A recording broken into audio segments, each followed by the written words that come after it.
Great lip forward আন্দোলন 1958 থেকে 1960 সাল পর্যন্ত গোটা চীন জুড়ে এক উদ্ভট আন্দোলনের শুরু হয়। যে আন্দোলনের এক ভুলে প্রাণ যায় প্রায় 3 কোটি মানুষের। কি ছিল সেই ভুল? ঘটনা শুরু চেয়ারম্যান মাও ক্ষমতা গ্রহণের পর। তিনি চীনের নাগরিকদের স্বপ্ন দেখাতে শুরু করেন 15 বছরের মধ্যে চীন গ্রেট ব্রিটেনকে ছাড়িয়ে যাবে, আর এজন্য কৃষিভিত্তিক অর্থনীতি থেকে একটি শিল্পোন্নত সমাজের দেশকে পুনর্গঠনের প্রচারণা শুরু করেছিলেন। সমস্ত গ্রামগুলোকে প্রায় 23,000 বিরাট কমিউনিটির মধ্যে আনা হলো। এগুলোতে কাজকর্ম সবই চলত সামরিক নিয়মে। থাকার জন্য আলাদা ব্যারাক ছিল। গ্রামবাসীদের বিউগল বাজিয়ে সকালে ডেকে তোলা হতো। প্যারেড করতে করতে এই বিরাট কর্মী বাহিনী নারী পুরুষ নির্বিশেষে মাঠে নামত। বাচ্চা কাচ্চারা থাকতো ডে কেয়ার সেন্টারে। ব্যক্তিগত বাসা বা জমি বলে আর কিছুই রইল না চীনে। সবই এই কমিউনিটিগুলোর অধীনে চলে গেল। শীত গ্রীষ্ম নির্বিশেষে মাসে 28 দিন কাজ করতে হতো এখানে। কাজ না করলে শাস্তি দেওয়া হতো। এই আন্দোলন চলাকালে চেয়ারম্যান মাও ইঁদুর, মশা, মাছি আর চড়ুই পাখিকে মানুষের শত্রু ঘোষণা করা হয়। কিন্তু চড়ুই পাখি কেন মারতে হবে? বিশেষজ্ঞদের কাছ থেকে মাও জানলেন একটি চড়ুই বছরে 4 থেকে 5 কেজি শস্য খায়। হিসেব করে দেখা গেল 10 লাখ চড়ুই 60,000 মানুষের খাবার খেয়ে ফেলে।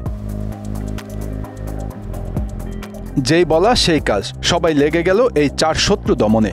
মিলিটারি থেকে শুরু করে সাধারণ মানুষ সবাই এই কাজে অংশ নিল। কেন হলো 1 লাখ চড়ুই নিধন মেশিন। অভিযানের নিশান যেন মশা মারতে কামান দাগা। খুদে পাখি মারতে মেতে উঠল গোটা দেশ।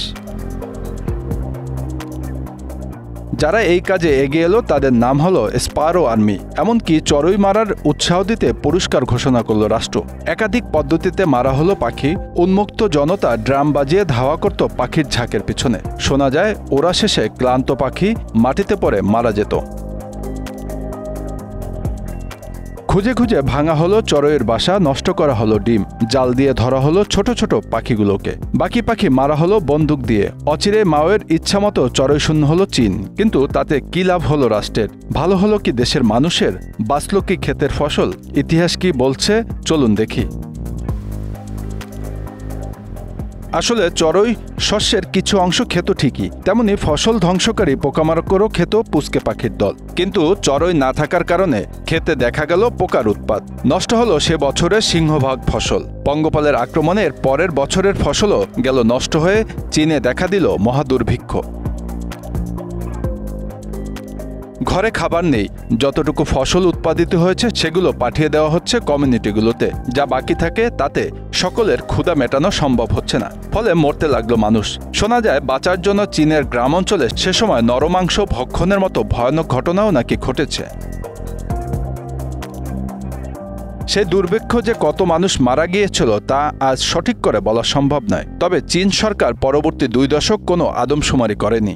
পরবর্তীতে 1982 সালে যখন আদমশুমারির ফলাফল প্রকাশ পেল তখন হিসাব করে দেখা গেল অন্তত 3 কোটি মানুষ ওই দুর্ভিক্ষে মারা গিয়েছিল।